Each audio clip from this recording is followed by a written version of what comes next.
Assalamualaikum warahmatullahi wabarakatuh. Nama saya Budiono Arya Wisanto dengan NIM 200512140778. Di sini saya akan menjelaskan secara ringkas apa itu standarisasi jaringan komputer. Pada tahun 1960, DoD (Department of Defense) yang berfungsi untuk mengembangkan jaringan komputer, metode hubungan telepon, dan alat pertahanan negara, membuat ARPA yang disebut dengan Advanced Research Project Agency. Setelah itu, DoD menciptakan DARPA yang dikenal dengan Defense Advanced Research Project Agency. Lalu, ARPA dikembangkan menjadi ARPANET yang dikenal dengan Advanced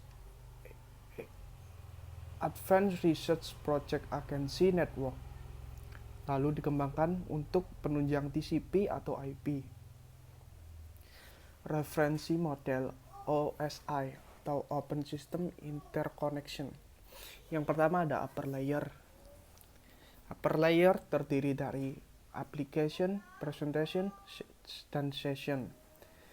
Lower layer terdiri dari transport, network, data link, dan physical.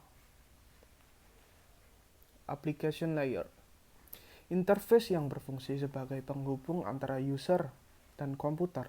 Contoh application layer: Telnet, FTP atau File Transfer Protocol, DNS atau Domain Name System, SMTP atau Simple Mail Transfer Protocol, dan SNMP atau Simple Network Management Protocol. Telnet, program yang disediakan yang memungkinkan seseorang user untuk meremote atau mengkontrol sebuah mesin telnet server dari mesin lain, seolah-olah user berada pada mesin yang dikendalikan tempat resource berada. FTP, File Transfer Protocol, suatu program yang digunakan untuk mengirim suatu file dari satu host ke host lain. DNS, Domain Name System, merupakan layanan di internet untuk jaringan yang menggunakan TCP/IP. Layanan ini digunakan untuk mengidentifikasi sebuah komputer dengan nama, bukan dengan menggunakan alamat IP.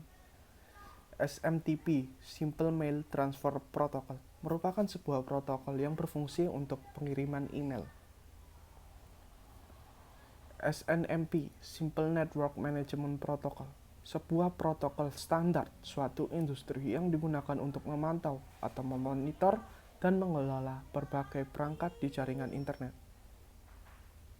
Fungsi yang pertama, menyediakan sistem penyajian data ke application layer, menyediakan sistem pembentuk kode atau format coding, menyediakan proses konversi antara format coding yang berbeda, menyediakan layanan translation, menyediakan layanan untuk compression, decompression, encryption, dan decryption.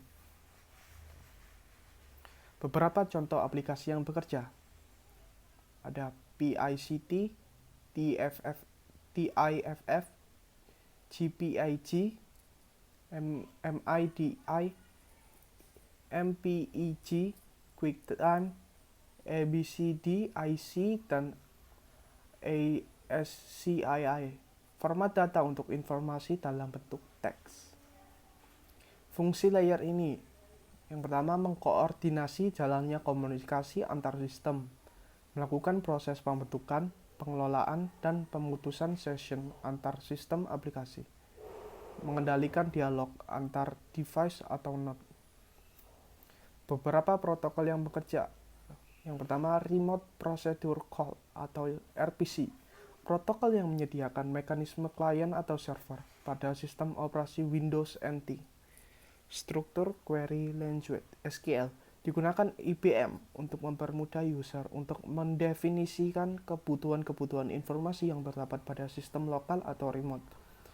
Network File System (NFS) dibangun Sun Microsystem untuk digunakan oleh workstation TCP/IP dan Unix agar dapat mengakses remote resource.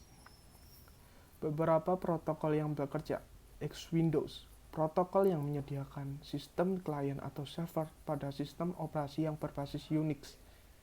Apple Task Session Protocol atau ASP. Protokol yang menyediakan sistem klien server pada mesin-mesin Apple. Beberapa tanggung jawab atau fungsi. Pengemasan data upper layer ke dalam bentuk segmen. Pengiriman segmen antar host. Penetapan hubungan secara logika antara host, pengirim, dan penerima dengan membentuk virtual circuit. Bertanggung jawab atas keutuhan dari transmisi data. Mekanisme pengiriman pada transport layer. Connection oriented. Proses pengiriman sesuai tujuan yang diinginkan. Contoh, TCP atau Transmission Control Protocol. Yang kedua, connectionless, mekanisme yang kurang diandalkan, ilustrasi seperti pengiriman surat.